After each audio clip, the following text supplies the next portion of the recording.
하나님 무더운 날씨에 우리 하나님 또 서로 모여 하나님의 말씀을 상고하게 하셔서 감사하고 감사하고 감사합니다.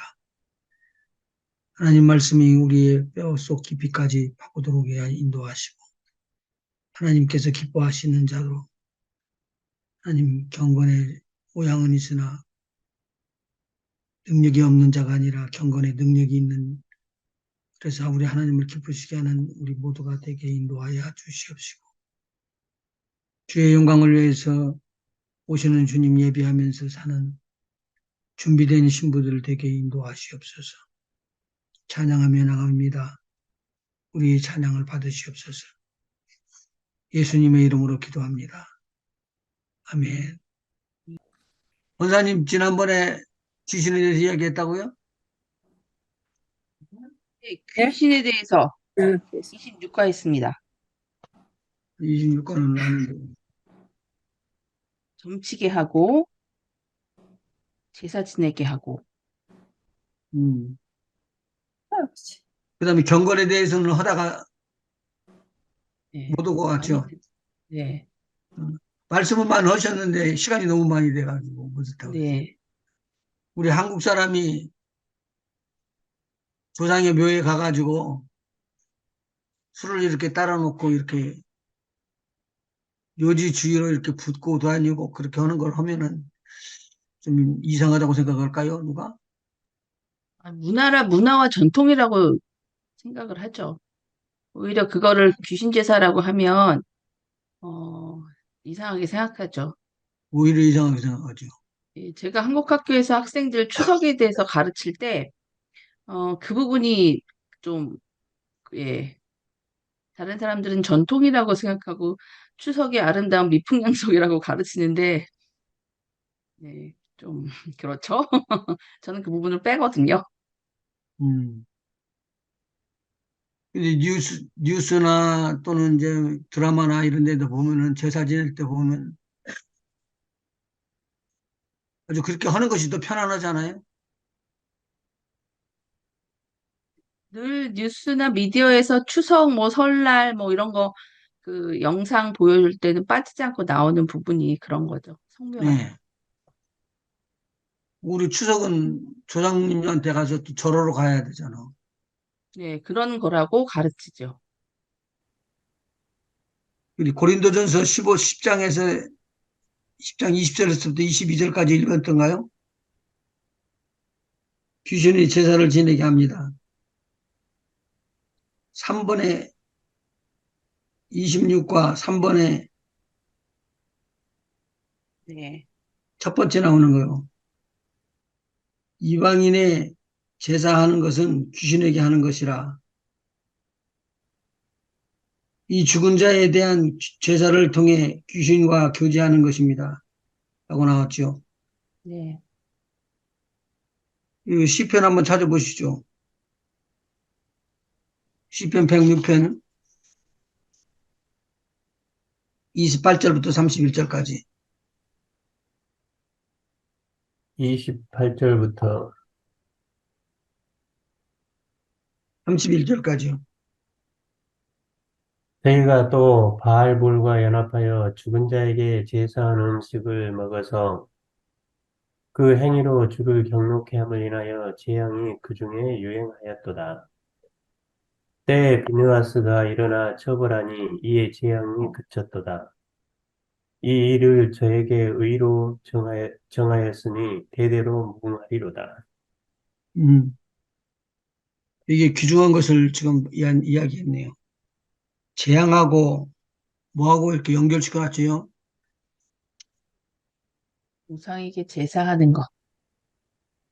조상에게 제사하는 것하고 죽은 자들이라고 여기 성경에 기록돼 있어요.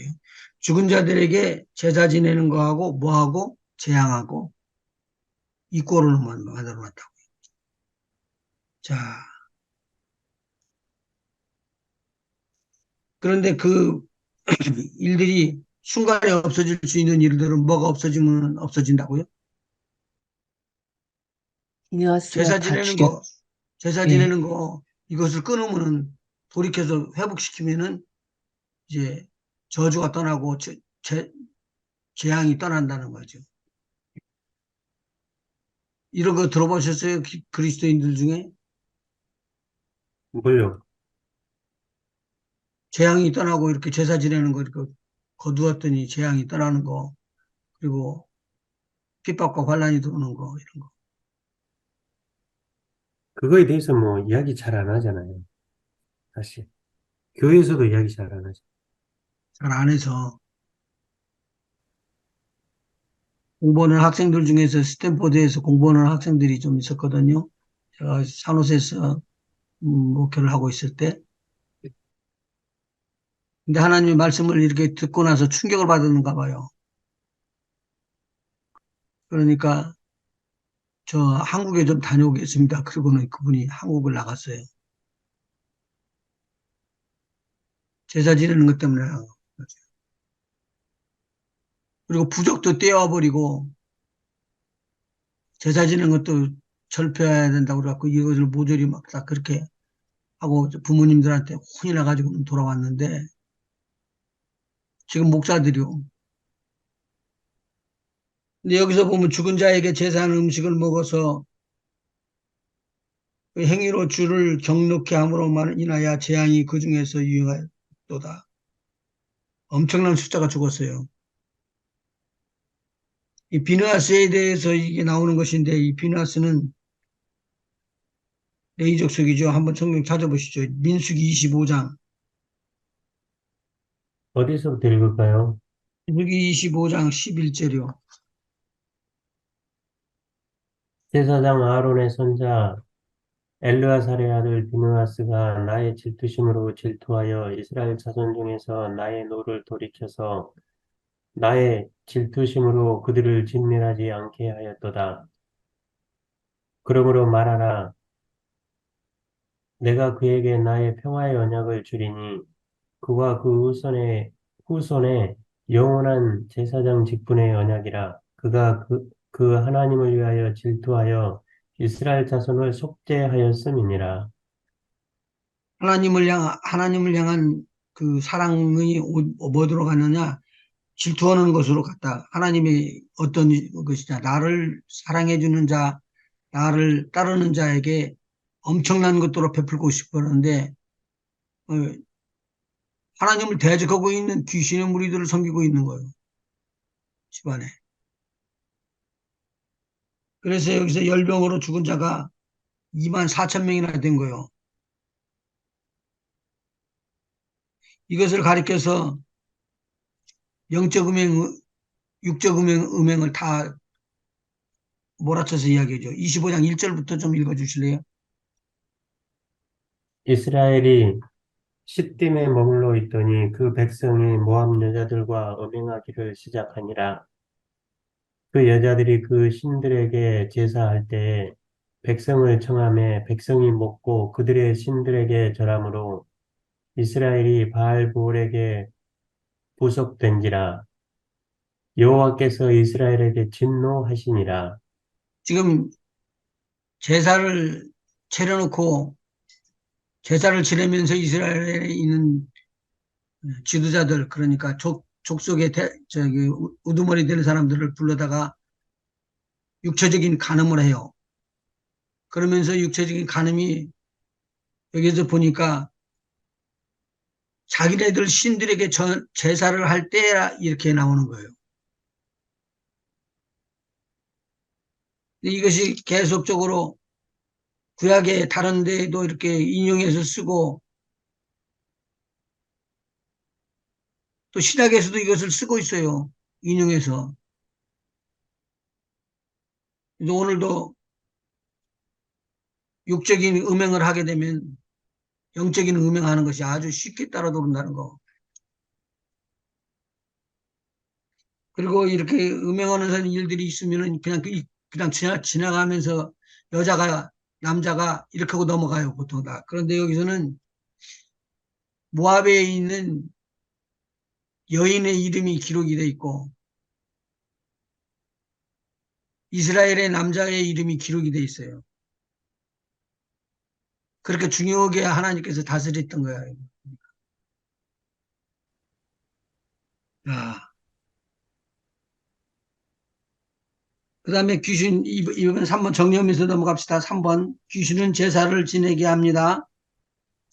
3번에 1번. 이방인의 제사하는 것은 귀신에게 하는 것이라고 했습니다. 이 죽은 자에 대한 제사를 통해 귀신과 교제하는 것입니다. 2번. 특별히 주의 잔과 귀신의 잔, 주의 상과 귀신의 상을 겸하여 둘 수 없습니다. 그렇게 되면 주님을 노여워하시게 하는 것이 됩니다. 이게 가정 속에 이런 게 있으면은 꼭 이것을 정리를 해 주는 것이 도움이 될 거예요. 정리 한번 읽으시죠. 1. 귀신은 점치게 하고 제사하게 하며 미혹으로 복음을 회방하는 일로 사람들이 하나님의 노를 받게 합니다. 2. 마귀의 괴계를 이기는 방법은 무엇입니까? 마귀를 이기는 방법은 뭐예요? 음, 마귀의 계계를 이기는 방법은 무엇입니까? 여기는 안 나오는데 깨어서 항상 기도해야 됩니다. 성령의 권능으로 예, 축사를 해야지 되는 거예요. 아멘. 성령의 권능으로 축사를 하려고 그러면은 사도행전 1장 8절에 있는 말씀이죠. 오직 성령이 너희에게 임하면 너희가 권능을 받고 예루살렘과 온 유다와 사마리아와 땅 끝까지 이르러 내 증인이 되리라. 예수의 증인 되기 위해서 나가기만 하면 되는 것이죠. 에베소서 6장 10절에서 11절 그리고 넘어갑시다. 에베소서 6장 몇 절이요? 에베소서 예, 6장 6장 몇 절이요? 11절까지요. 아, 1절부터요. 10절, 자녀들아, 10절부터 정말로 너희가 주 안에서와 그 힘의 능력으로 강건하여지고 마귀의 계계를 능히 대적하기 위하여 하나님의 전신갑주를 입으라. 우리의 씨름은 혈과 육에 대한 것이 아니요 정사와 권세와 이 어둠의 세상 주관자들과 하늘에 있는 악의 영들에게 대함이라. 그러므로 하나님의 전신갑주를 취하라. 이는 악한 날에 너희가 능히 대적하고 모든 일을 행한 후에 서기 위함이라. 전신갑주를 입어야 되겠네요. 전신갑주를 입는데 전신갑주를 어디에 감싸는 거죠? 전신갑주가? 아, 머리, 예, 머리, 예, 투구를 써야지 된다는 거죠. 예, 구원의 투구를 쓰고 예, 흉패,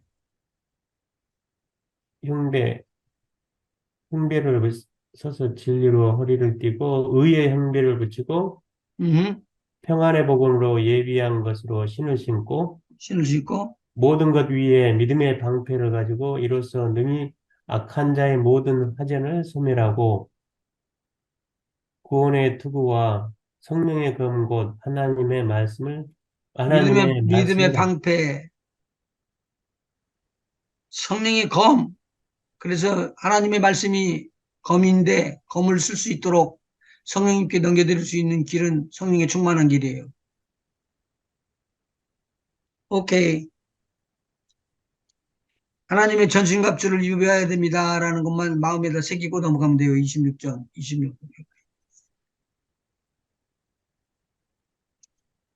자, 지난번에 이야기를 하시다가 말했는데 경건에 대해서 이야기를 하신 거 좀 하셔요. 권사님이 하셔야지 돼요. 제가요?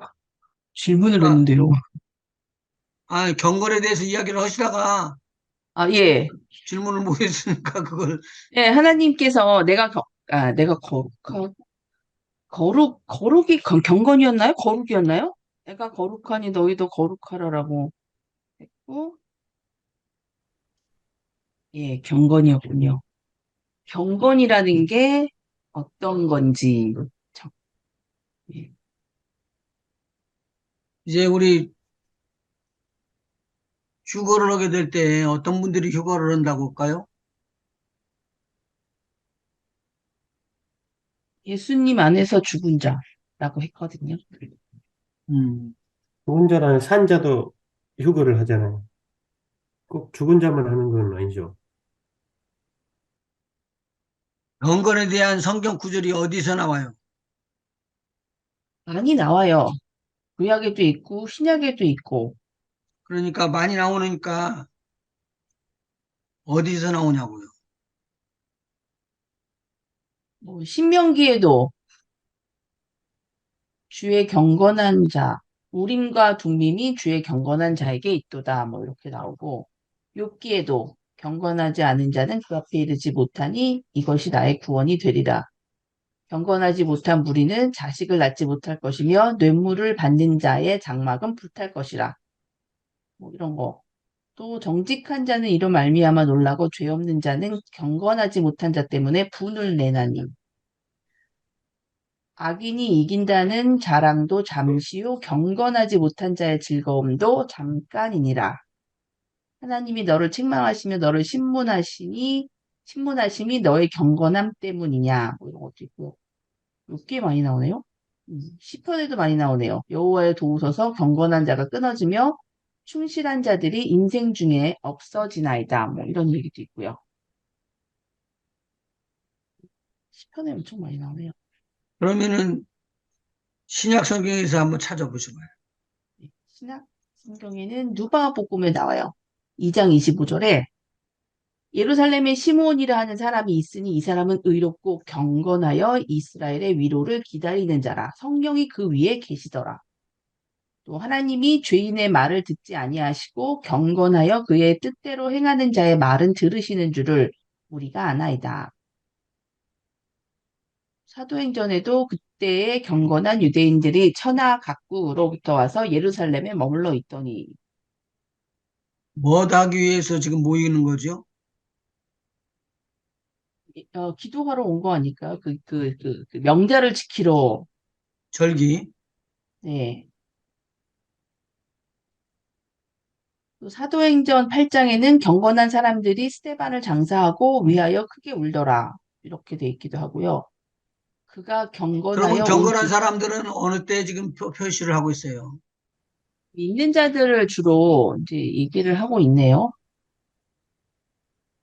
경건한 자들은 하나님의 말씀을 지키는 자, 하나님 앞에 보호를 받고 빼앗을 받고 기도의 응답을 받고 이렇게 이제 쭉 다 설명을 해서 그 경건한 자가 들어가거든요. 네. 자, 그러면은 성경 한번 찾아보세요. 유다서 14절. 아담의 첫 손 에녹이 사람들에게 대하여 예언하여 이르되 보라 주께서 그 수만의 거룩한 자와 함께 임하셨나니 이는 뭇사람을 심판하사 모든 경건치 않은 자의 경건치 않게 행한 모든 경건치 않은 일과 또 경건치 않은 죄인의 주께 거스려 한 모든 강팍한 말을 인하여 저희를 정죄하려 하심이라 하였느니라. 지금 여기에서 뭐를 말하는 거예요? 경건한 말이 나오는데 계속. 경건은 무엇을 지금 말을 해주는 거예요? 경건 자체가 어, 주님 주님의 말씀에 순종하는 자가 아닌가요? 심판하는 걸 말하죠. 무사람을 심판하사 모든 경건치 않. 경건치 않은 사람은 음. 심판의 대상이 되잖아요. 네, 그렇죠. 믿지 않는 사람, 주님을 믿지 않는 주께 거스려 행하는 자들이 경건치 않은 사람들 아닌가요? 그렇죠. 자, 그러면은 구약에서도 보면 그렇죠. 네. 노아의 자손들을 살려내고 그렇게 살려내는 데는 경건한 사람과의 구분을 하기 위한 거예요. 그런데 경건한 사람을 찾으니까 경건한 사람이 나타나지는 않잖아. 네. 그래서 막 그냥 계속적으로 죽은 거야. 죽이는 거야. 그러니까 여러분이 잘 아는 대로 소돔과 고모라 이게 멸망시키는데 소돔과 고모라를 멸망시키는 이유는 그들이 경건치 않았기 때문에 후세손들이 보고 깨닫게 하기 위한 것이래. 근데 그 경건하는 것을 어디를 지금 봐야 되냐면 내가 하나님 중심으로 가지 아니하는 것을 지금 이야기하는데 하나님께서 볼 때 심판에 걸리는 거예요. 그러니까 이런 입장이 들어가 보면 베드로후서 2장 한번 보시봐요. 베드로후서 2장. 베드로후서 2장 어디서부터 읽을까요? 6절 한 절. 소돔과 고모라 성을 멸망하기로 정하여 제가 되게 하사 후세에 경건치 아니할 자들에게 본을 삼으셨으며. 그러면 아, 본을 삼았으니까 지금도 하나님 앞에 돌아온 자들이 잘못하면 이방인들도 동일하게 여기는 거죠. 6절에 보니까 소돔과 고모라 성을 멸망하기로 정하여 제가 되게 하사 후세에 경건치 아니할 자들에게 본을 삼으셨으니 무부한 자의 음란한 행실을 인하여 고통하는 의로운 롯을 건지셨으니 롯을 건졌대요. 경건한 자는 불의한 자하고 반대돼요. 불의한 자는 지옥불에 들어가지만 심판을 받지만 경건한 자는 진노에서부터 구원함을 받고 보존함을 받는 것이다라는 말을 해주고 있죠. 구절 한번 읽어보시죠. 주께서 경건한 자는 시험에서 건지시고 불의한 자는 형벌 아래 두어 심판 날까지 지키시며. 이 심판에 대한 것이네. 심판에 대한 것인데 뭐를 기준으로 심판을 한다고요? 경건함, 뭘 기준으로? 예, 경건을 했느냐 경건하지 않느냐. 나중에 정리를 하면서 한번 정리를 할 때 다시 또 정리가 되겠지만 유다서 한번 보고 점검을 하고 넘어가요. 유다서 1장 14절. 아담의 7세손 에녹이 사람들에게 고하여도 사람들에게 대하여도 예언하여 이르되 보라 주께서 그 수만의 거룩한 자와 함께 임하셨나니 어디서 임하셨다는 거예요? 하늘에서 재림하실 때를 얘기하시는 것 같은데요. 재림만 수만의 거룩한 자와 함께 만났습니다. 공중 공중재림이에요. 재림하실 때. 공중재림이에요. 안 그러면은 지상재림이에요. 지상 재림이죠. 딱 구분이 돼요. 거룩한 자와 같이 우리 주님께서 수많은 거룩한 자와 같이 임했다는 것은 하늘에 올라가 있었던 거룩한 성도들이 있었다는 말이거든요. 성도들이 있었다는 말은 그 성도들이 경건한 삶을 살았다는 말이에요. 그러니까 여기서 보면 뭘로 나타내지느냐? 경건한 말, 경건한 행동, 일들로 인하여 심판을 받게끔 돼 있다. 그죠? 그 심플하게 경건과 불의가 반대말이라고 그냥 이해하면은 쉽겠네요. 경건하고요.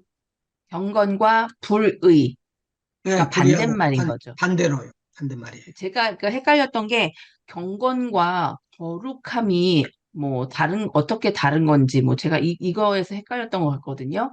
예, 근데 심플하게 경건과 불의가 반대말이라고 하니까 이해가 그, 더 빨리 되는 것 같아요. 예, 정리가. 반대말이에요. 아주 이해하기가 쉬워지죠. 그러니까 여기서 지금 심판을 하시는데 주님께서 이제 심판을 하시는데 15절 보니까 무사람을 심판하사 모든 경건치 않은 자의 경건치 않게 행한 모든 경건치 않은 일과 또 경건치 않은 죄인의 주께 거스려 한 모든 강팍한 말. 말과 강팍한 말, 강팍한. 너는 인하여 저희를 정죄하려 하심이니라. 하나님께서 심판하는데 우리의 무엇을 다 듣고 심판하신다고요? 말과 행위. 경건치 않은 말, 행위. 그러니까 이만하면 잘 됐죠라는 게 아니고 우리가 예수 믿기 시작하면은 바로 거룩한 삶을 살아나가는데 우리가 훈련을 해주고 채찍을 맞으면서라도 이거 훈련을 해나가야 돼요. 사실 그 경건치 않은 자라는 것은 실제적으로 하나님의 말씀에 따라 행한다거나 뭐, 그런 말씀 그런 자기가 실제적으로 말을 하지 않는 사람들을 말하는 거네요. 그렇게 봐야 되겠죠. 근데 그렇게 보면은 그 불의한 자하고 경건치 않은 자하고 같다고 그랬잖아요. 근데 불의라는 그 자체 그 한자 아니 뭐라고 자체가 뭐라고 불의한 자고 뭐라고요? 불의한 자하고 경건치 않은 자, 아, 경건치 않은 자, 경건치 않은 자하고 불의한 자하고 불의한 자하고 같은 거요. 예, 그 예, 말은 그 불이라는 그 자체가 그 의라는 게 그 우리 주 예수 그리스도를 나의 구주로 믿는 걸 그 자체를 의로 말씀하시잖아요. 예. 그러니까 예수님을 믿지 않는 자라고 난 자를 경건치 않은 자라고 말할 수 있겠네요. 그럼 이제 요것을 또 이제 한번 또 이것 굉장히 중요한 것인데 우리가 처음에 거듭난 다음에 성령 세례 받고 성령 세례 받은 다음에 성령 안에서 우리가 성령의 아름다운 열매를 맺어 올라가고 인격이 자라고 그렇게 되지요. 네. 성경 한번 찾아봐요. 베드로 후서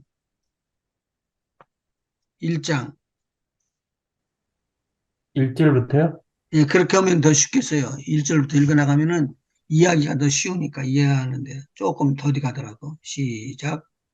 예수 그리스도의 종과 사도인 시몬 베드로는 우리 하나님과 구주 예수 그리스도의 의를 힘입어 동일하게 보배로운 믿음을 우리와 같이 받은 자들에게 편지하노니 하나님과 우리 주 예수를 알므로 은혜와 평강이 너희에게 더욱 많을지어다.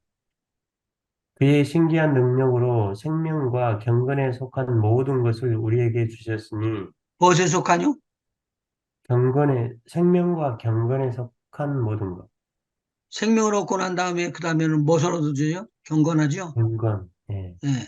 경건에 속한 모든 것을 우리에게 주셨으니 이는 그, 자기의 영광과 덕으로서 덕이라는 단어 하나 나오네요.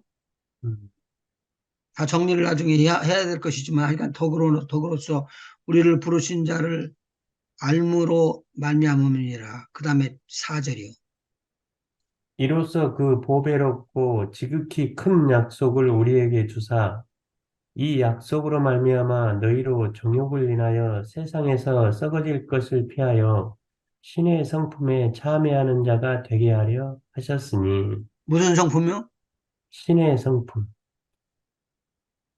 그럼 우리를 신의 성품에 참석하도록 하겠다는 거죠. 네, 그러면은 지금 성품에 참석 못하고 있다는 말도 되네요. 그렇죠. 점차 신의 성품에 참여하는 것이 자가 될 거예요. 신의 성품에 참여하는 자가 되도록 그 뒤에 성경 구절이 이어져 나가요. 5절. 이러므로 너희가 더욱 힘써 너희 믿음의 덕의 지식의 절제의 잠깐만, 이해를, 잠깐만. 예. 천천히 읽으시면서 적으시면서 하셔요. 적으시면서. 이러므로 너희가 더욱 힘써 너희 믿음의 덕을, 믿음에, 믿음이 먼저 있었어요. 믿음에. 그 다음에 그 후에 이제 신의 성품에 참석하기 위해서 이제 가지고 행해야 되는 일들이에요. 성품이에요, 이게. 신의 성품이에요. 믿음, 그 다음에 뭐예요? 덕을, 덕, 덕을. 그러니까 믿음이 있다고 큰 소리만 치고 막 해방만 놀고 막 자기 마음대로 오고 그렇게 하는 걸 하나님은 허락을 안 해요. 믿음에 무엇을 더하라고요? 덕을, 내가 지금 하는 일이 덕을 세우느냐? 굉장히 중요한 거예요. 덕을 세우느냐. 덕에 또 무엇을요? 지식을, 덕에 지식을, 지식, 지식을 네.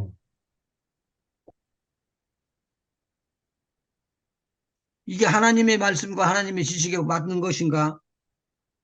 지식에 뭐를요? 절제를, 절제를,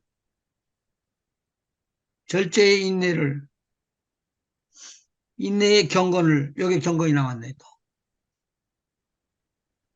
그러니까 하나님을 경건하게, 우리 경건하게 하나님 앞에 예배 드립시다. 그렇게 될 때는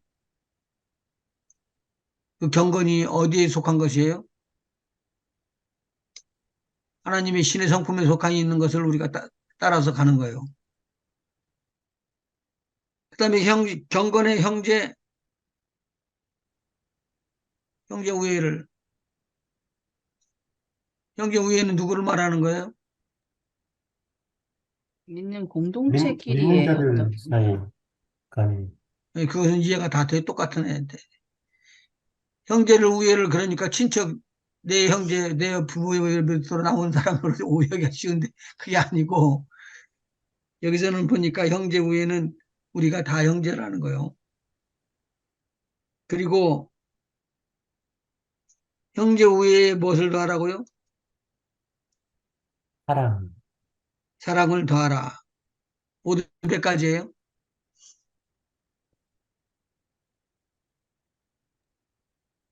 8가지요. 네, 8가지요. 그러니까 믿음을 딱 들어간 다음부터 뭘 해야 된다고요? 우리는 쉬지 않고 막 계속적으로 하나님의 말씀을 붙잡고 경건에 다다르기 위해서 계속적으로 진행해 나가야지 된다라는 말이죠. 이게 참, 음.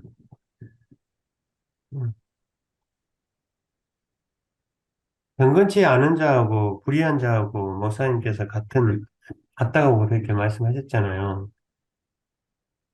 경건치 않은 자하고 불의한 자하고. 예, 그러니까 그 의를 행하지 않는 자라고 그렇게 봐야 되겠네요. 그 불의한 자. 그러니까 경건치 않은. 그거보다 더 심각한 건 뭐냐면 예, 우리가 경건치 않은 상태가 되면 아까 뭐라고 그랬죠? 경건치 않은 것을 가지고 심판하시는 주님이 있기 때문에 예, 따따따 하고 나팔 불 때 올라가야 되는데 올라가지 못하는 수도 있다는 거예요.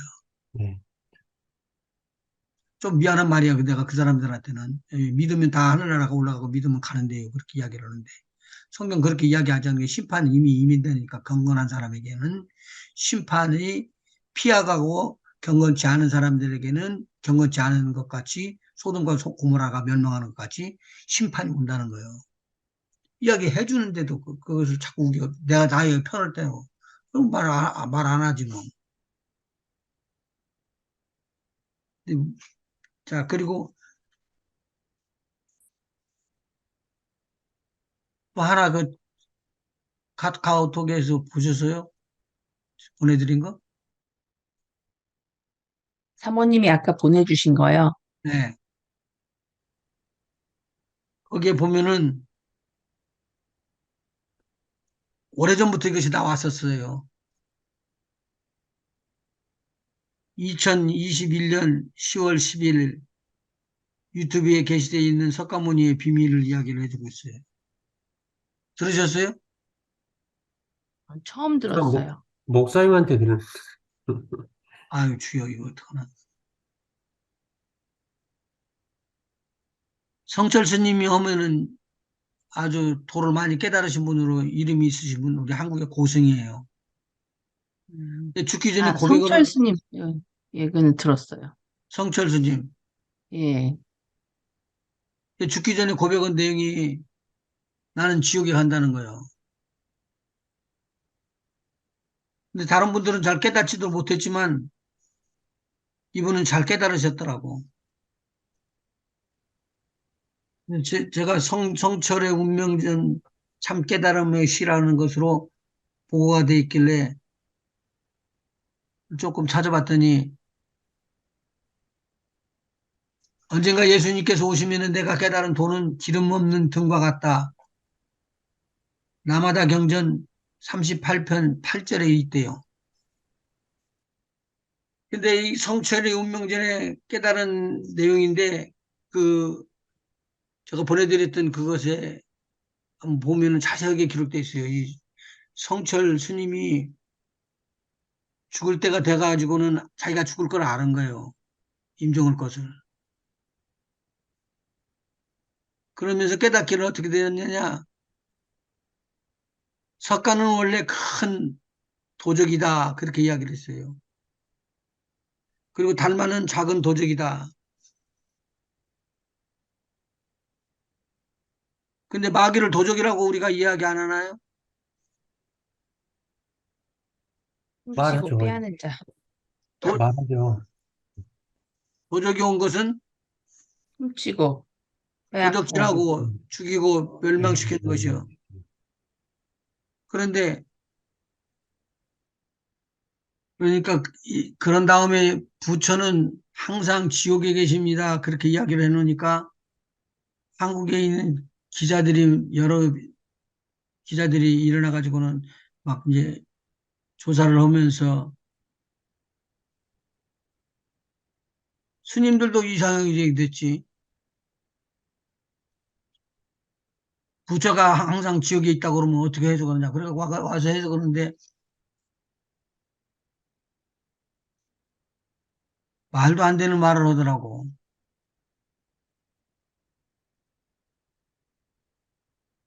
지옥에서 깨닫게 해줄 수 있는 사람이 누가 없잖냐. 그렇기 때문에 석가가 미리 가서 지옥에 가서 지옥에 들어오는 사람들을 다 깨닫게 해준다는 거예요.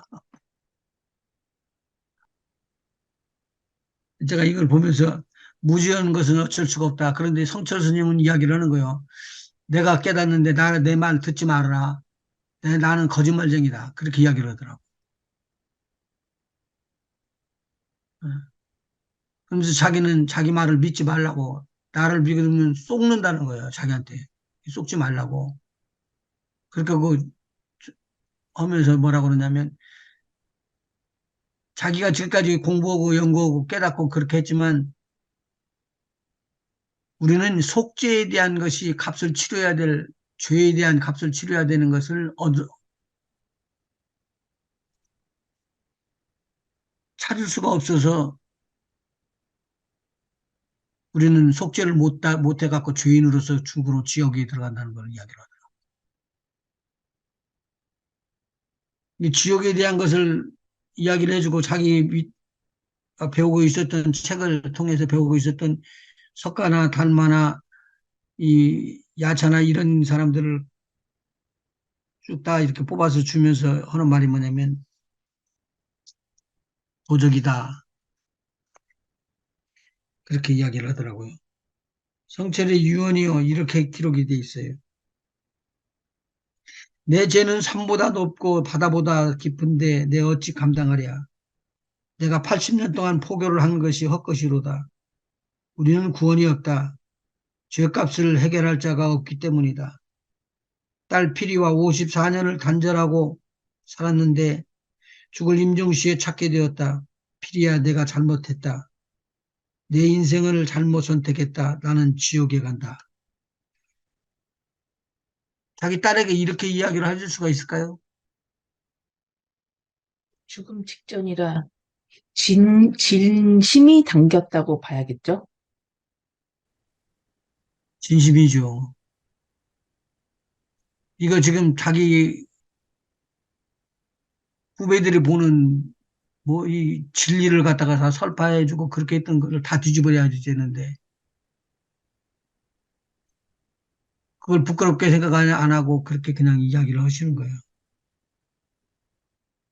그러면서 석가도 그렇게 이야기를 했대요.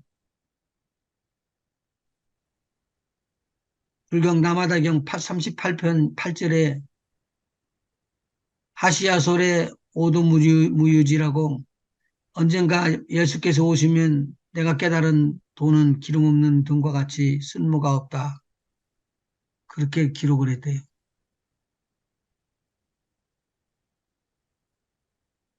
우리는 예수 그리스도를 통해서 죄값을 치를 수 있는 그러한 귀중한 우리 예수님을 얻게 된 거, 그리고 그걸 믿게 된 거, 믿으니까 의롭게 되어버린 거예요. 이때부터 우리는 뭘 해야 되느냐? 믿음을 거기에서만 머무르지 않고 믿음 위에 덕을 세우고 내가 하는 일이 이게 덕스러운 것인가 아닌가 믿음을 가진 자들이 꼭 해야지 돼요. 그리고 덕의 지식을 아까 이야기해 줬던 8가지 것을 탑을 쌓아나가면은 올라가면서 우리가 경건의 상급을 받을 수 있고 경건치 않은 자들은 경건치 않은 일에 심판을 받는다고 기록되어 있는 것처럼 유다서처럼 기록되어 있는 대로 그렇게 받게 될 것이에요. 자, 27과 장로님 한번 읽어보시죠. 더러운 귀신이 사람에게서 나갔을 때 물 없는 곳으로 다니며 쉬기를 구하되 얻지 못하고 이에 가로되 내가 나온 내 집으로 돌아가리라 하고 와 보니 그 집이 소재되고 수리되었거늘 이에 가서 저보다 더 악한 귀신 7을 데리고 들어가서 거하니 그 사람의 나중 형편이 전보다 더 심하게 되니라. 이거 많이 들었던 거죠? 네. 그 다음에 읽으시죠, 한번. 예수님께서 가르치신 귀신의 성품과 귀신의 생각과 뜻을 살펴보며 귀신의 특성을 아는 시간을 갖도록 하겠습니다. 이걸 그냥 지식으로만 하려고 그러는 게 아니라 이것이 어떤 식으로 우리에게 다가와 가지고 어떤 식으로 우리가 적용을 하고 어떤 식으로 우리가 또 활용할 수 있을 것인가를 좀 생각을 하면서 해야 되겠습니다. 1번, 1. 귀신은 사람의 몸을 집삼아 산다. 1. 더러운 귀신이 사람 몸을 집삼아 들어있다가 쫓겨나기도 합니다. 그러나 쫓겨난 집을 자기 집이라고 합니다. 언제든지 되돌아갈 수 있는 자기의 집이라고 생각합니다. 귀신은 물이 없는 귀에만 주어지면 사람의 몸에 들어가 살기를 원합니다. 그리고 자기가 사는 사람을 자기의 집이라고 여깁니다. 이 집이 어떻게 되어 있다고요?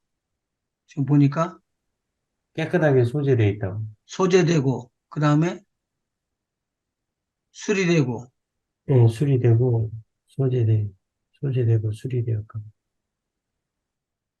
이 말은 마음이 정돈되고 육신의 병도 고쳐지고 그렇게 해가지고 이제 살만한다고 하는데 또 누가 돌아요? 귀신이 들어오죠. 귀신이 들어와서 음. 괴롭힌다는 말이죠. 2번 한번 읽어보시죠. 이 성도들의 몸은 하나님의 성전입니다. 아까 뭐라고 그랬죠? 귀신도 몸에 귀- 거하기를 몸을 귀신은 집사마다 집이라고 그랬는데 자기 집이라고 귀신은 집이라고 그러는데 이쪽은 뭐라고 그랬다고요? 하나님의 성전. 하나님의 성전. 하나님의 성전이라고 그렇게 이야기를 했어요. 이 하나님의 성전은 하나님의 성령이 거하시고 사람의 집에는 귀신이 거했던 거네. 자, 그 다음에 성도들의 몸은 하나님의 성전입니다. 하나님의 성전에는 하나님의 성령이 거하십니다. 음, 그렇다면 사람의 몸은 하나님의 전이 될 수도 있고 귀신의 집이 될 수 있다는 말입니다. 성령이 거하면 하나님의 전이요. 귀신이 거하면 귀신의 집이 됩니다. 맞는 말이에요, 틀리는 말이에요. 맞는 말이죠. 맞는 말이죠. 아, 그렇군요. 그러면 성령 받은 사람도 성령이 그 안에 계시지 않고 떠나면 문제 생기네. 그렇죠. 큰 문제죠. 근데 목사님, 그 내주하는 성령님, 성령 세례를 받았는데 여전히 그 사람 안에 죄로 인해서 귀신이 있을 수가 있나요? 어려운 질문이시네. 이 축사를 하다 보면 분명 귀신이 나가는 건데 나는 성경 받았거든요. 이게 약간 어떻게 이해해야 되지라는 생각이 들어요. 이건 어떡하나. 이건 진짜로 필요하고 중요한 것인데, 사실, 그, 내가 하나님의 성전이지만, 하나님의 말씀에 순종하지 않고 내 뜻대로 살아가고 그러면 나의 의로 인해서 그, 뭐 하나님의 말씀에 따라 살지 않고 그렇게 되면은 귀신이 달라붙지 않나요? 베드로도 성령을 받지 않았었나요? 근데 예수님께서 그 말씀하셨잖아요. 베드로에게. 뭐라고. 어, 이렇게 말씀하셨, 내 뒤로 물러가라. 사탄아 내 뒤로 물러가라고 우리 물러가라. 얘기 말했잖아요. 그거는 성령 받기 전이었죠, 베드로가. 그런 예수님과 전이지. 함께 있었지만 성령 받기 아, 전이었죠. 이제 권사님이 제대로 가는 거요. 그렇게 갈 수가 성령 받기 전이었다는 거지, 그게. 그치, 성령 받기 전이죠, 그때는. 네. 음. 근데 성령 받은 다음에 귀신이 들어갈 수 있어요? 받은 다음에 귀신이 들어올 수는 없는데요. 제 경험에 의하면은 내주하신 성령을 받았거든요. 기도도 하고 하는데 하면서 제 안에 있는 축사가 되는 것 같은 그런 경험도 있었고요. 아내가 뭐가요? 제 안에서 축사가 일어나는 게 예, 있는데 그런 경우도 봤고 아는 사람이 최근에 방언도 받았어요. 근데 그 사람을 위해서 기도했을 때 축사가 있었거든요. 예. 그래서 이게 아니 방언도 받았고 받았다면 내주하는 성령님도 있고 한데 어떻게 축사가 일어나지? 하는 생각이 들었어요. 축사는 언제든지 일어날 수 있어요. 그럼 축사가 된다는 거는 그 사람 안에 귀신이 있다는 거잖아요. 귀신이 붙어 있죠. 귀신의 영이 움직이고, 양신이 역사할 수 있잖아요.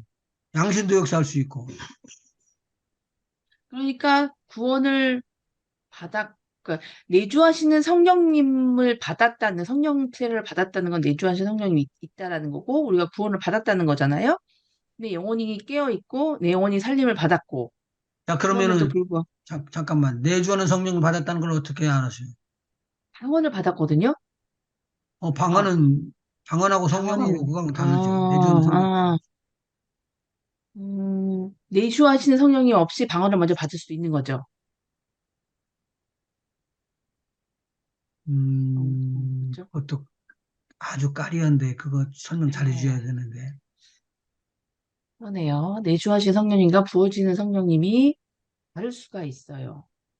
예. 그래서 교회를 처음 나오고 복음을 한 번도 들어보지 못한 사람인데도 방언을 받았다는 얘기를 들었거든요.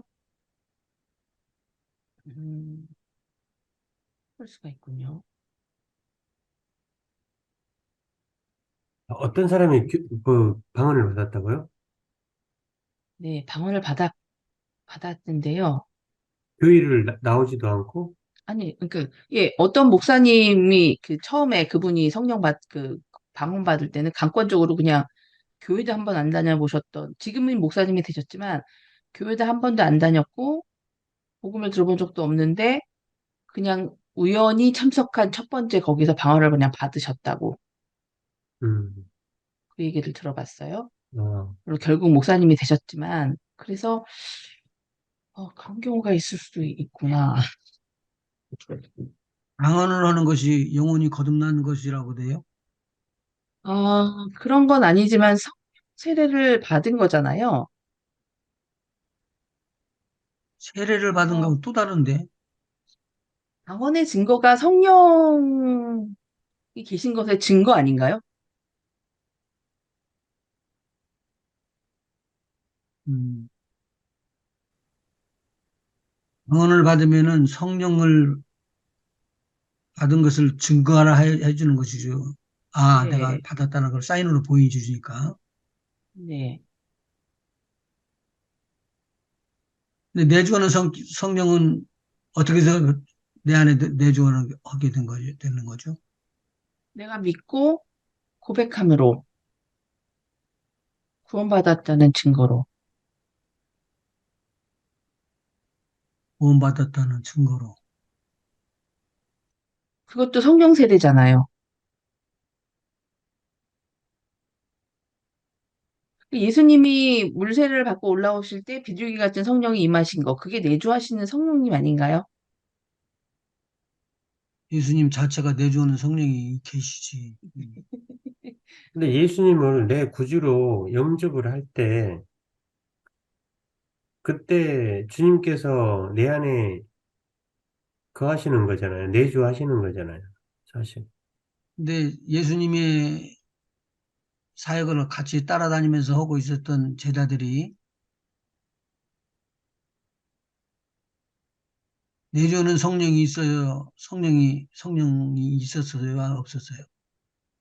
내주하시는 성령님은 없었지만 예수님과 함께 살았기 때문에 같이 있었다라고 말을 할 수 있지 않나요? 예수님 권세를 주셨잖아요. 예수님이.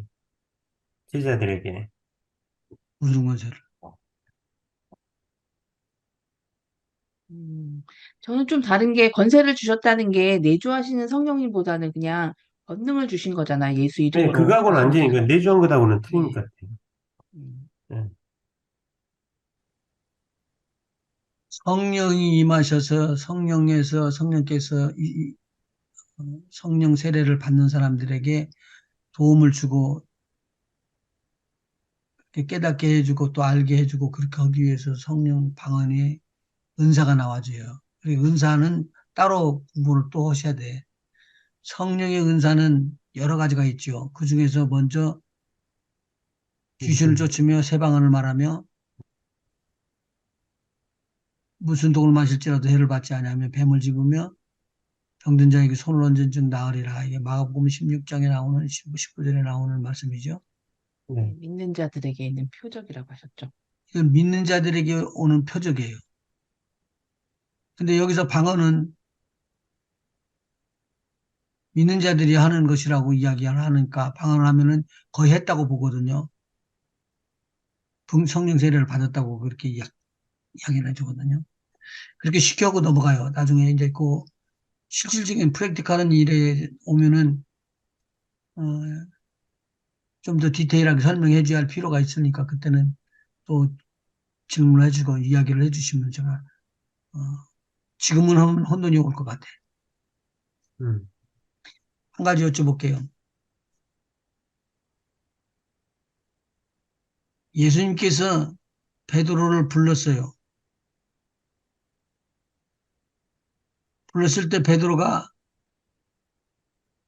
예수님을 따라와 가지고 예수님의 제자가 돼요. 그때 그 영혼이 거듭나는 것에 대한 성경에 어떤 기록이 돼 있는 거 있은 거 봤어요? 아니요, 못 봤어요. 그러면은 예수님의 제자로서 베드로가 구원함을 받았다는 걸 어떻게 증거할 수 있을까요?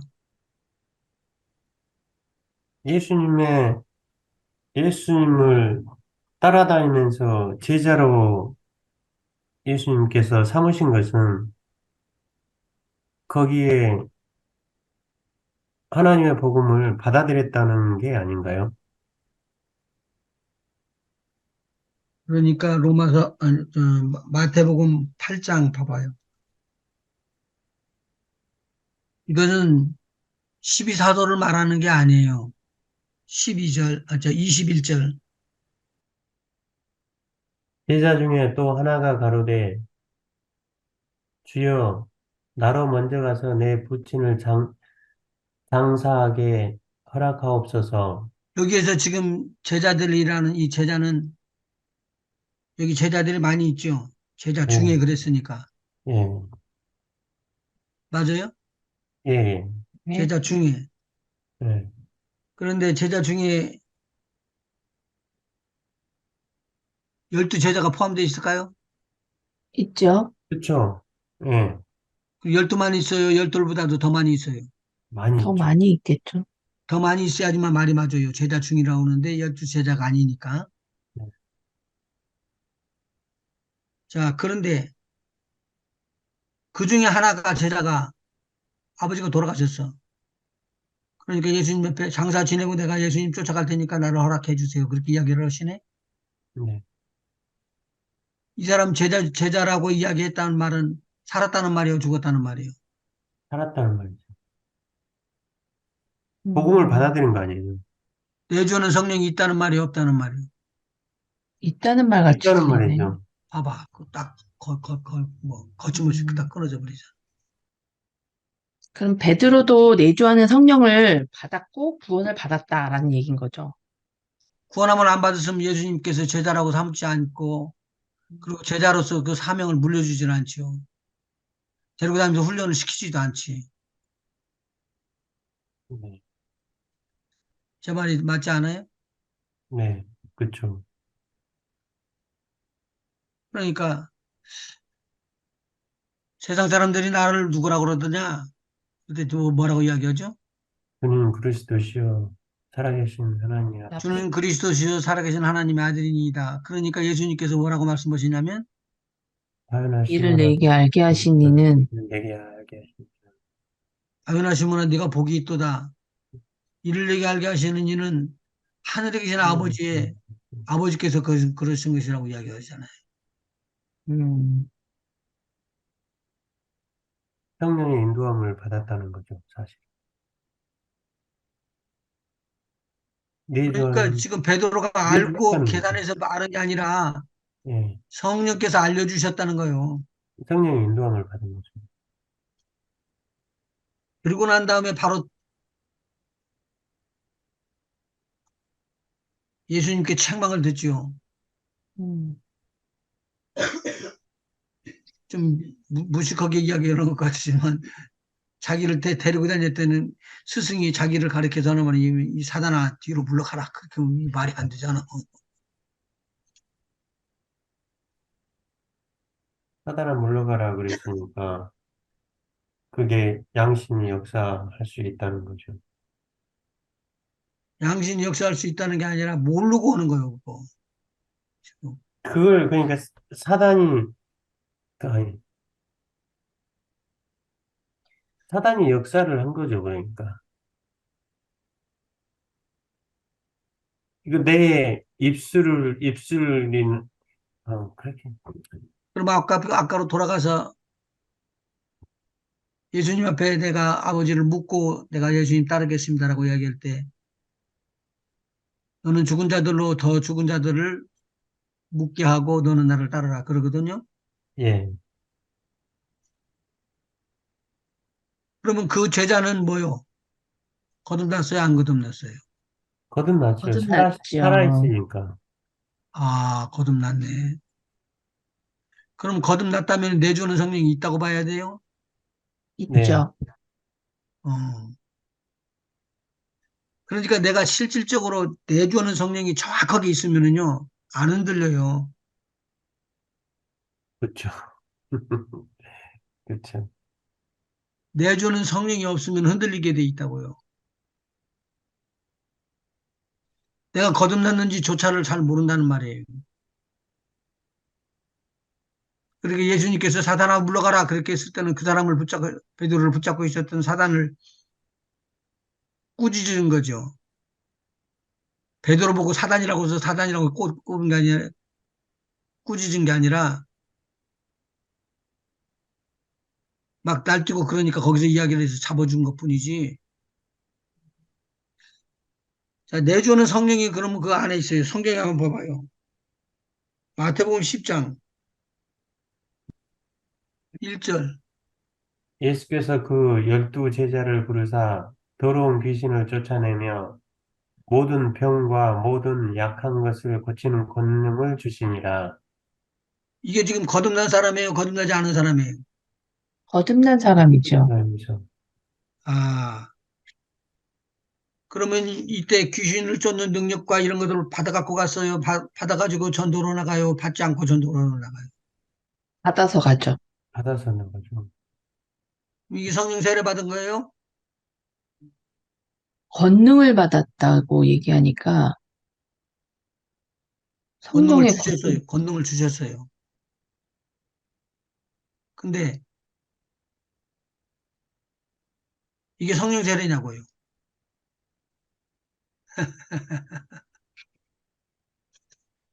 이 모든 권능이 성령의 권능이잖아요. 성령의 권능을 받았을 때 나타나는 일들이 있잖아요.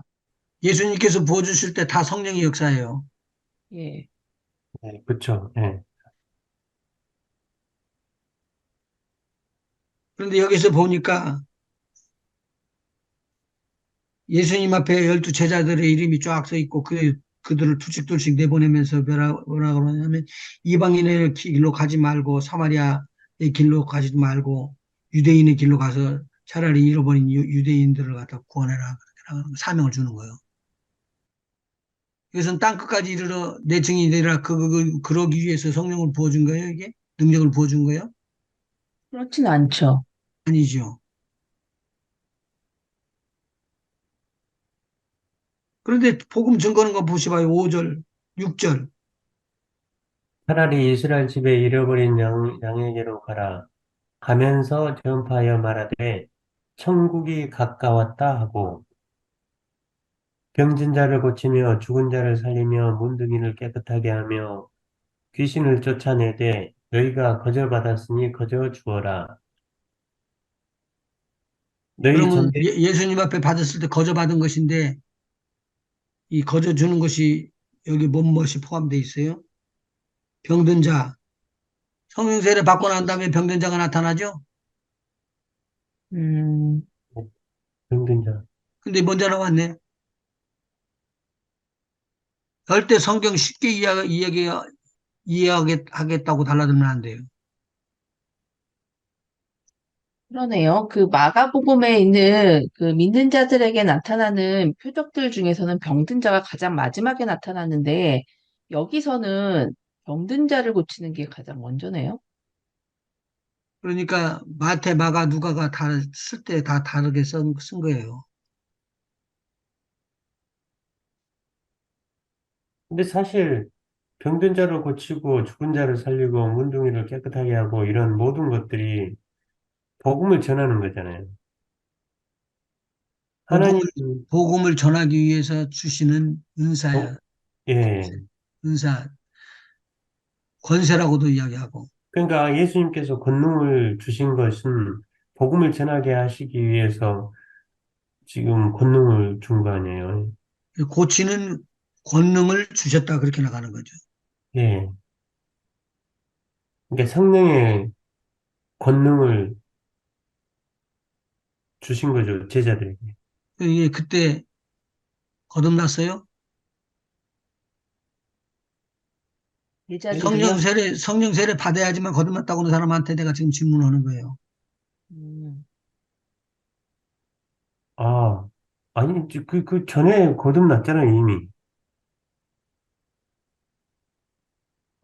제자들은 구원함을 받았으니까 거듭났죠?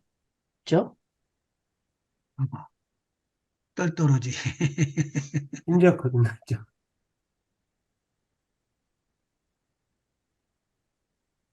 성령 세례를 받고 난 다음에 성령의 은사가 터지고 그렇게 해서 사람들한테 막 들어오는 것이기 때문에 내가 거듭나고 능력이 나가고 막 그런다. 이것을 이해하기가 한결 어렵다는 말이에요. 누가복음 13장 한번 보세요. 예수님께서는, 사도 요한이 그렇게 말했었잖아요. 예수님께서는 성령으로 세례를 베푸신 분이시라고. 그럼요. 그렇죠. 그렇죠. 음. 성령으로 세례를 베푸시는 분은 지금도 예수님이셔요. 예수님이 주시는 거예요. 예, 그러니까 그 권능을 주면서 그 성령의 권능이라는 게 이게 성령 세례를 베푸신 거죠, 사실은. 음, 목사님 어디요? 누가복음 예. 땡이지. 네? 지금 10장 1절.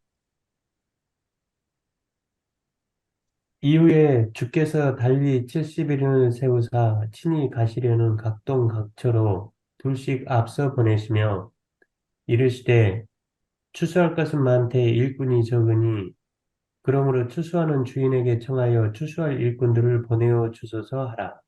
마태복음에는 추수할 일꾼이 많대라고 이야기를 할 때 제자들에게 주신 말씀이 있었어요. 12제자. 추수할 것은 많되 추수할 일꾼이 적다고. 그런데 누가복음 10장에는 70인에게 준 말이에요. 네. 70인에게 준 말인데 70인을 세워가지고 각통으로 보내면서 하는 말이 뭐냐면은 너희들이 가서 귀신을 쫓고 질병을 치료하고 이렇게 하라는 거예요. 뱀과 정갈을 밟는 역사가 나타난다고 권세와 능력을 부어주신 것이. 그것이 17절에 나와요. 17절. 읽어보시봐요. 예. 70인이 기뻐 돌아와 가로되 주여 주의 이름으로 귀신들도 우리에게 항복하더이다. 예수께서 이르시되 사단이 하늘로서 번개같이 떨어지는 것을 내가 보았노라. 한번 있어봐. 여기에서 주의 이름으로 귀신들도 항복하더이다. 그렇게 이야기를 했는데 이때 이 사람들 성령 세례 받았어요? 받았다고 해야 되나요? 예수님이 성례 십자가에 받아서 달려서 믿었죠. 돌아가시고 죽으신 다음에 부활하시고 난 다음에 하늘에 올라서 아버지께 받아서 부어주신 것이 성령 세례예요. 네. 이 성령 세례 받기 전이에요? 성령 세례를 받는 후에요? 전이죠. 봐봐. 이 사람들은 12제자보다도 나중에 또 뽑힌 사람들이잖아요. 네. 근데 이 사람들에게서 역사가 나가가지고 이 땅에서 귀신을 쫓아내는데 뱀과 정갈을 밟는 것과 같은 역사가 일어난다라고 말이에요. 이 쫓아와가지고 하는 말이 뭐냐면 예수님, 우리가 예수의 이름으로 귀신을 명하니까 귀신이 순복하고 항복하더이다.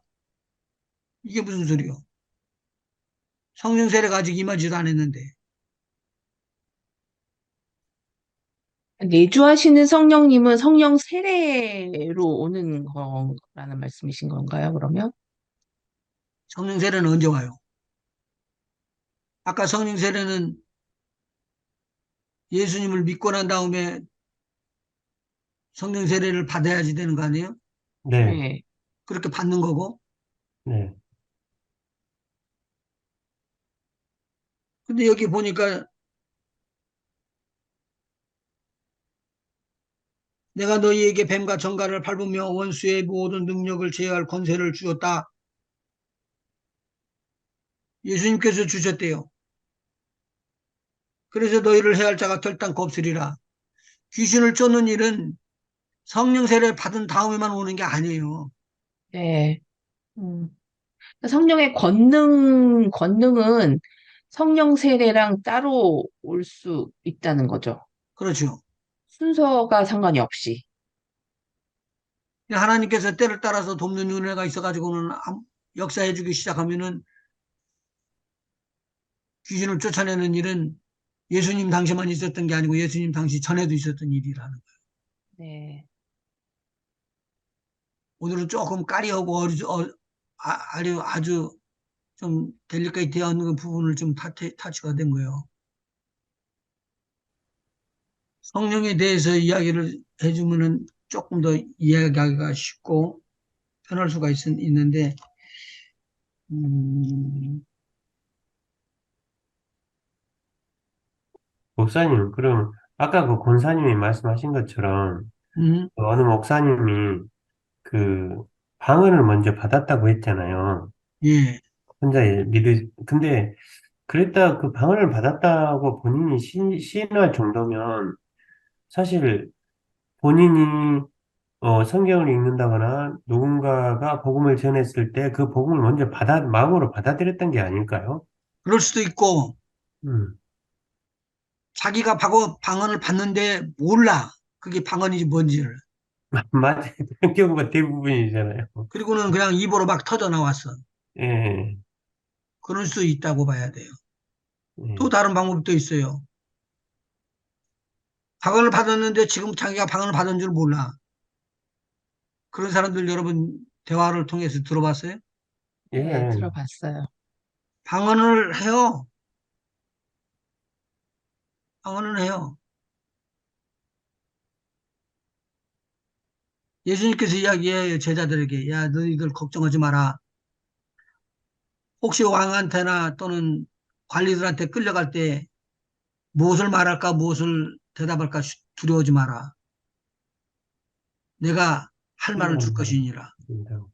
어? 어떻게 할 말을 줘? 성령의 인도함을 받는. 할 말을 준대. 예, 할 말을 주는 그 성령은 너희 안에 있다고 이야기해 주죠. 예, 이때 예수님 돌아가시지 않았던 때요. 돌아가시지 않았던 때요. 그런데 이렇게 말씀하시잖아. 그러면 성령 내주에 성령 안에 계시는 성령께서 이야기를 해주시는 거잖아. 예. 예, 아멘. 그 이야기가 무슨 말인가 한번 들어봐 봐요. 제가 이야기했더니 장로님하고 나하고 같이 이야기를 하는 것처럼 이야기를 하는데 장로님이 나를 이해를 해야지 되는데 이해를 지금 하기가 어려운 거야. 근데 속에서 탁 성령께서 이야기하는 것처럼 튀어나왔어. 말을 했어. 근데 보니까 장로님이 그걸 알아들어. 왜냐하면 그 성령은 둘이 다 알 수 있는 같은 언어로 이야기하고 있기 때문에. 같은 언어로 이야기하고 있기 때문에. 그러니까 법정에 재판에서 가서 이야기를 하는데 말을 하는데 말을 쏟아놓을 때 이야기를 하니까 다들 들어. 알아들어. 왜 알아들을까요? 그 사람들이 히브리 말 다 알아들으니까. 근데 성령께서 말씀하신 거예요. 따로 맞아요? 예, 성령께서 우리 속에서부터 말씀해 주시는 거라고요. 너희는 무엇을 말할까, 무엇을 말할까 걱정하지 마라. 너희 속에서 말하는 이는 성령이시니라. 아멘. 우리가 성경을 성경 그대로 놓고 배웠으면 참 쉬운데 그렇게 안 하고 부분적으로 조금 알고 은혜 받고 알고 은혜 받고 알고 그렇게 해서 그걸만 활용을 했어요. 저도 그랬어요. 저도 이미 받은 대로 성령 받은 대로 이렇게 하는 것이 성령 세례를 받은 다음이고 그 다음에는 무슨 일이 오고 무슨 일이 오고 무슨 일이 온다. 그렇게 알고 있었으면 거기서도 멈췄을 거예요. 거기서 멈췄다니까요. 근데 제가 하나님께서 인도를 하시고 성령으로 저에게 알려주시면서 깨달은 데서 자꾸 익스텐션 시켜준 거예요. 그래서 조금씩 더 알아지고 아 이거 이상하다. 성령 세례는 어떻게 되는 것이고 성령은 어떻게 되는 것이고 성령 세례는 언제 부어지고 성령 세례는 언제 부어졌어요? 제일 처음에? 오순절날 마가다락방에서 부어졌죠. 네, 그것도 맞는 말이에요. 예수님 세례받고 올라오실 때. 그렇지. 그것이 먼저지. 예. 그것이 먼저잖아요. 이제 클리어가 되는 거예요, 그게. 음, 먼저 받아들였을 때, 그게. 그리고 난 다음에 오순절에 임했던 성령이죠. 네. 그래서 이것을 그냥 이야기하는 게 아니라 절기를 통해서 쭉 다 이렇게 공부하고 연구하고 해가지고는 맞춰나갔던 것들이 이제 음, 쓰면서 기억을 다 버리다 컴퓨터처럼 조작을 못 해놔가지고 뺏어 쓰려면 좀 힘들고 그러지. 장로님 질문 있으세요? 네. 예. 성령 세례와 성령의 인치심이 있잖아요. 음. 성령 세례와 인치심이요. 근데 성령 세례를 받았다 할지라도 성령의 인치심이, 인침이, 성령의 인치심, 성령의 인을 쳤다는 말이잖아요, 사실. 근데 그 인치심하고는 약간 틀리지 않나요? 왜 틀려요?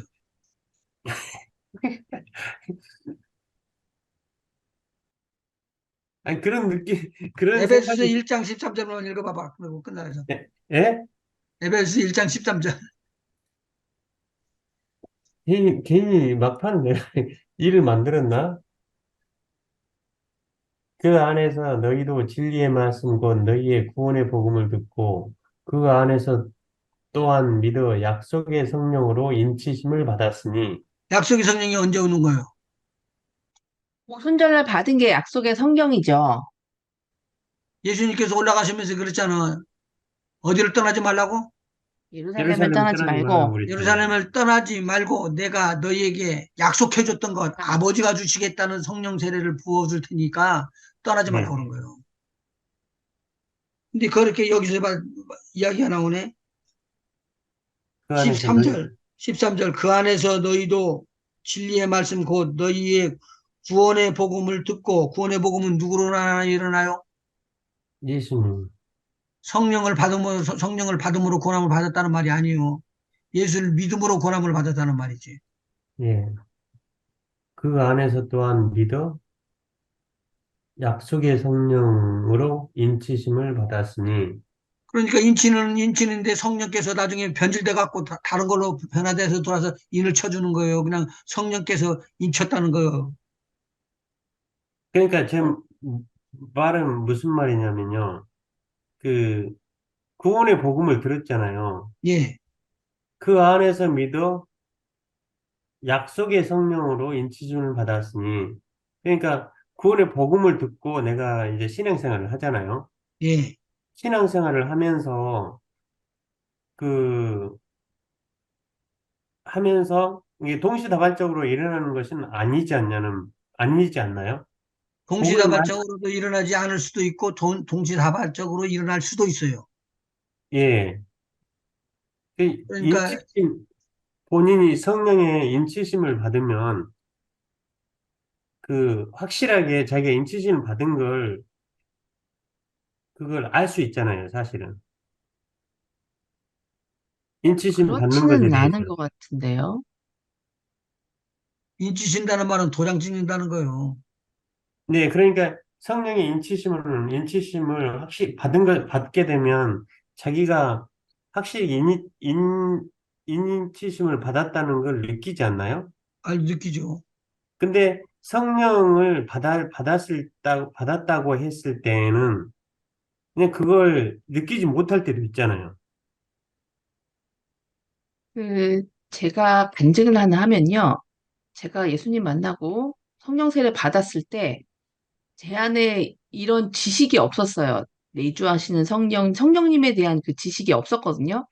제 안에 성령이 있었다는 걸 몰랐어요. 근데 그 음, 어느 날 아침에 깰 때 하나님이 단어 두 개를 주셨는데 distinguish, 구별. 요거를 영어 하나, 한국어 하나를 주셨어요. 근데 요게 구별됐다는 건지, 구별되라는 건지, 구별되게 살라는 건지, 이 디테일이 뒤 동사가 없이 그냥 distinguish, 구별, 요렇게 주셨거든요. 음, 그래서 그냥 저는 그때 이 당시에 이해하기로는 나름대로 경건하게 살아보려고 그때가 할로윈 시즌이었어요. 10월 달에. 그래서 이제 아이들을 할로윈 그때는 이제 또도 그 보내지 않고 이제 조퇴를 시키던가 뭐 이런 식으로 퍼레이드에 참석하지 않고 나름대로 요런 생활을 하려고 노력했던 때여서 아, 하나님이 구별되게 살라고 하시나 보다. 요렇게 이해를 했는데 할수록 궁금해지는 거예요.